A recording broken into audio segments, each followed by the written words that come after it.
Not really sure why, but bear with me. So I've entitled this sermon, "It's not how you start, it's how you end," or "It's not how you start, it's how you finish." I need you to remain engaged with me during this short time. So I'm going to need you to interact with me. So whenever I say, "It's not how you start," I would like for you to respond with, "It's how you finish." Okay? So let's try it. It's not how you start. It's how you finish. Amen. Let's do it one time. Actually, I didn't plan for it to sound that good.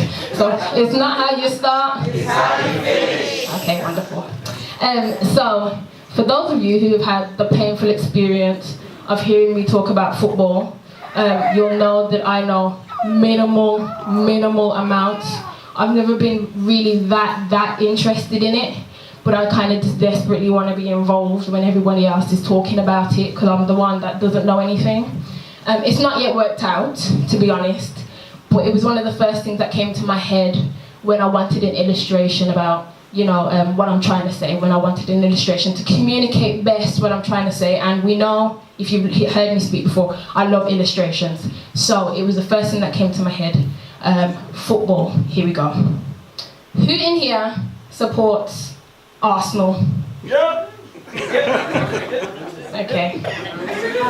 So there are a few. Unfortunately, Arsenal aren't doing too well in football at the moment. Not yet. Yes, not yet. You're not doing that well. So I think the supporters need a little bit of encouragement. So I'm taking us back to October 2012.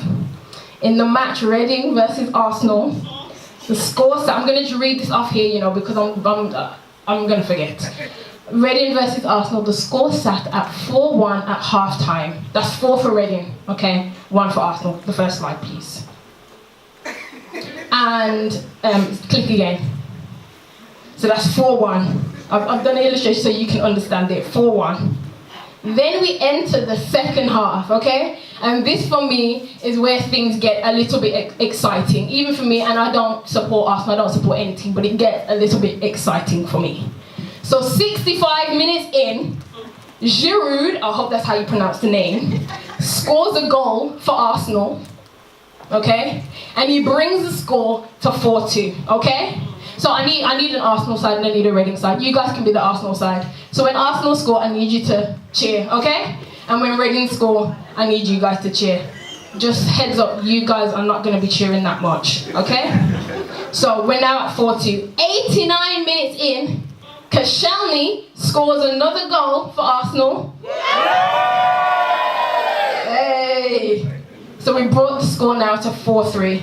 And then 96 minutes in, which, for those of you who are unsure, that's 6 minutes with the added, yeah, okay. So 96 minutes in, Jenkinson scores for Arsenal again. So now the scores are equalised, okay?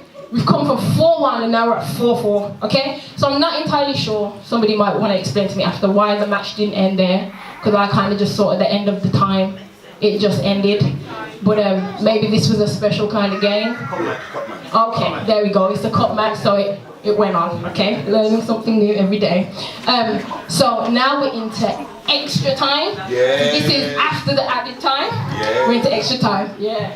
So 13 minutes into extra time, Shamak, is that how you pronounce it? Right. Shamak scores the 5th goal for Arsenal. Yeah. Taking the score to 4-5. And then, oh my gosh, this is where you guys come in. Then somebody scores for Reading. Yay! And I had absolutely no clue about how to pronounce his name, but it begins with a P, so we'll just call him P. So he brings the score back level, so now it's 5-5, okay? Now you can probably imagine how Arsenal fans would have been at this point, because I don't support Arsenal, but I would have been racked with fear and anxiety, because I'm thinking, oh my gosh, who's gonna win? The scores are level. It's a chance for me, it's a chance for them, okay? Then 20 minutes in, Walcott, come on cheer, Walcott, he takes the score to 6-5 for Arsenal, and then our friend Shamak returns and takes Arsenal to 7-5. After one again, 7, yes exactly, we won, Arsenal won the game, 7-5. Now, and go to the next slide. We didn't start the way we wanted. Next slide. But we finished strong, amen? Okay. Now, I know I could have said that Arsenal simply went from losing to in the end winning, but I really needed you to see how severely they were losing, how far behind they began. I needed you to see that their start was really quite poor. But let's be honest, after coming back and winning 7-5, nobody really bothers to dwell on the start that they had. In fact, I would say, if anything, the start they had makes their end even more incredible. If they'd begun winning the game and then ended winning the game, it would have still been a remarkable win, 7-5.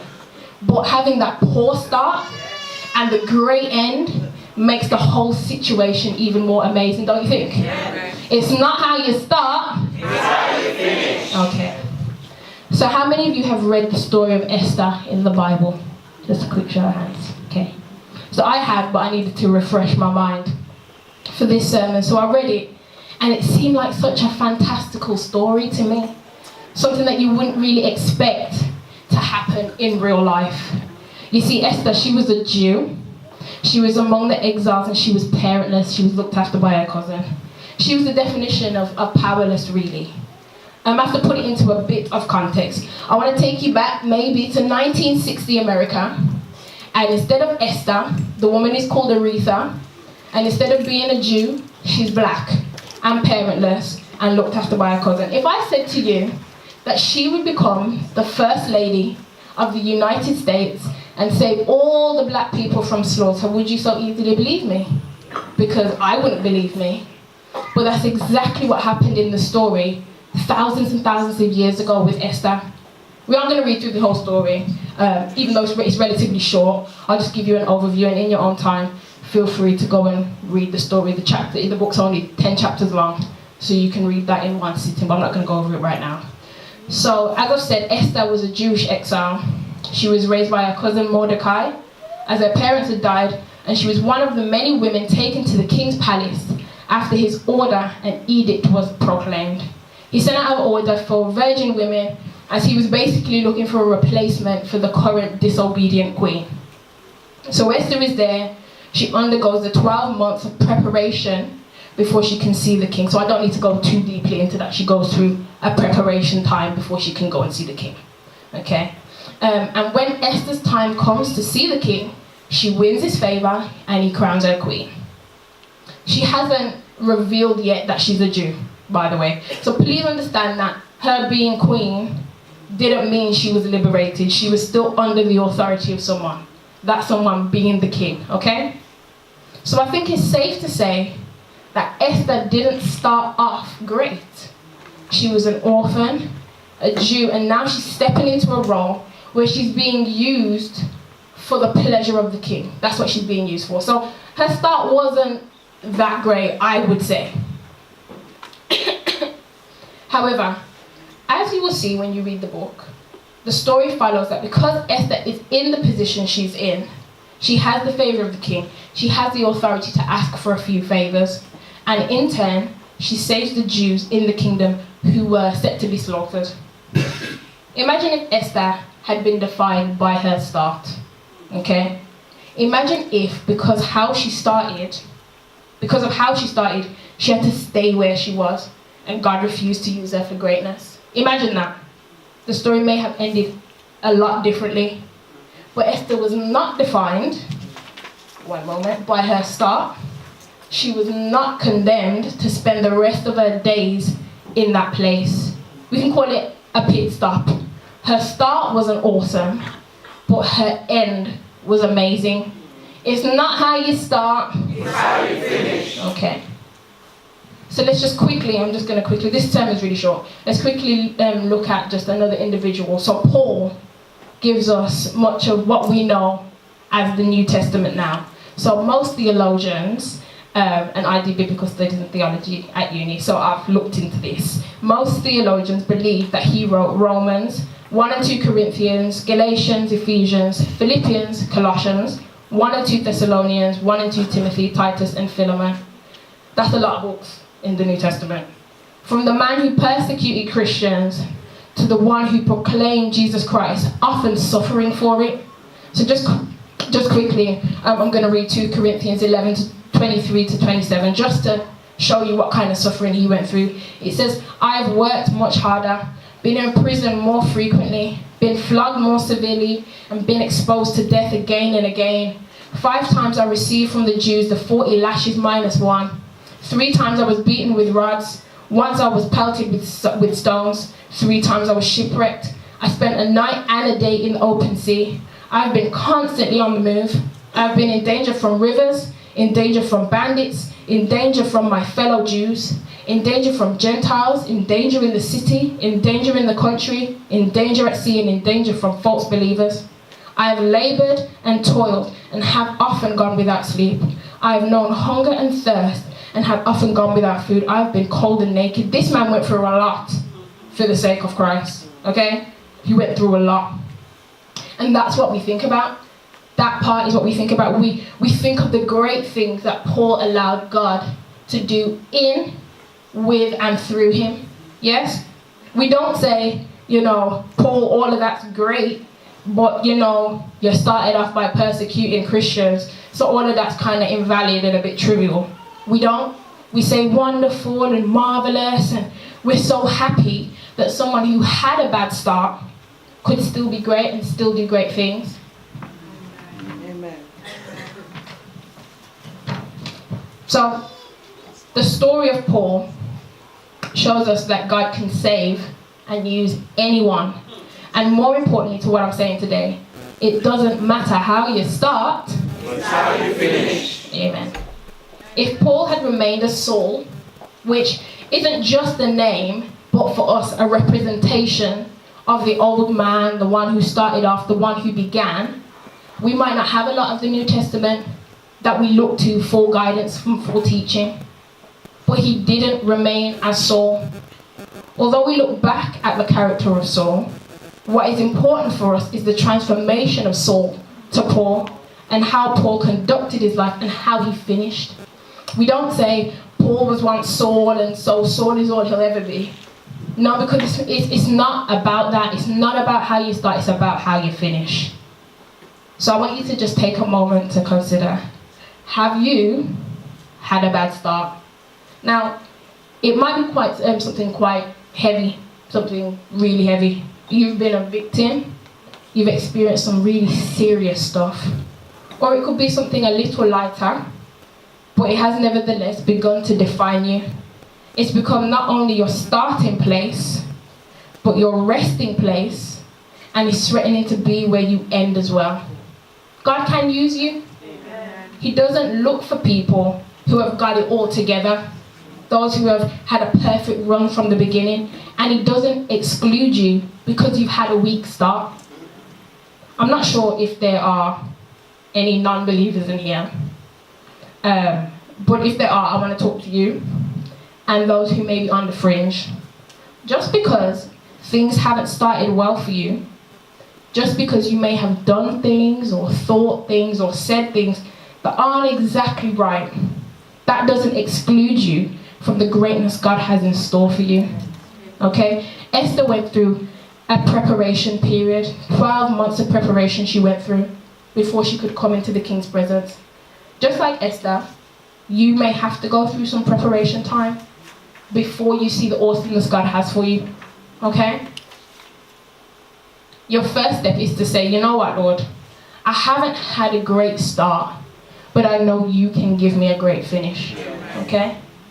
So for those of you, for those of us who are believers, and we're still struggling with some things in our past, some things that have knocked us at the starting line, that tripped us up, right? I watched a video of, I didn't want to chance it, but there was a video of somebody who fell at the starting line in the race and still got up and ran and finished the race. Some things might have tripped us up at the starting line, but don't let those things determine your finish.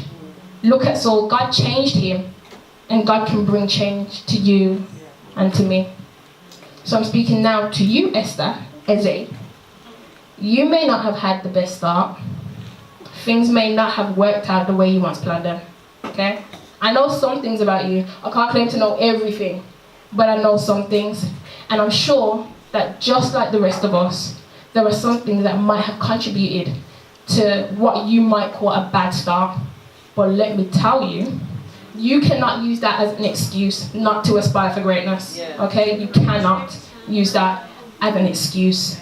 No matter what bad start you have had, no matter what unplanned start you may have had, no matter what inconvenient start you may have had, you, just like Queen Esther, your ending can be great. He says finish strong. It's not about how you start, it's not about how you have started, it's about how you finish. So if you take anything from what I said today, please don't use your bad start, do not use your mediocre start, a start that is not that great, as an excuse not to step from that place and step on into a great finish, okay? Amen. If you're an unbeliever, I'm finishing now, I was really serious that this was a short sermon. If you're an unbeliever in here, and you're thinking to yourself, I want a new start, you know. I need a different ending, I need a different finish. And I'm sure this person that Sam's talking about, I'm sure this person that these Christians worship can give it to me. Then do not leave this place without having a word with me, okay? Do not leave this place. Because although we may have had a bad start, I've had some bad starts to things. But that doesn't mean I have to stay in that state. I don't have to stay in that defeatist state. I don't have to stay in that inconvenient state. I can aspire for greatness. And it's not just me, I have to get to greatness. God is there bringing us into the greatness. We just have to ask him. We just have to allow him to do his work. So if you're a non-believer and you're thinking, you know what, I need that great finish, then speak to me. And for those of you who are believers, but you know you need a different ending, again, don't leave this place without speaking to me or speaking to one of the leaders, because I'm very, very certain that if Paul, who started off as Saul, could have such an amazing ending, and Esther, who was an orphan and raised by somebody else and was a Jew and was an exile, but could finish so strong. And there's so many other examples in the Bible that we could have used today. If God was in the business of changing those people and giving those people an amazing finish, then he's still in the business of giving us an amazing finish today. Amen? Amen. Thank you for listening.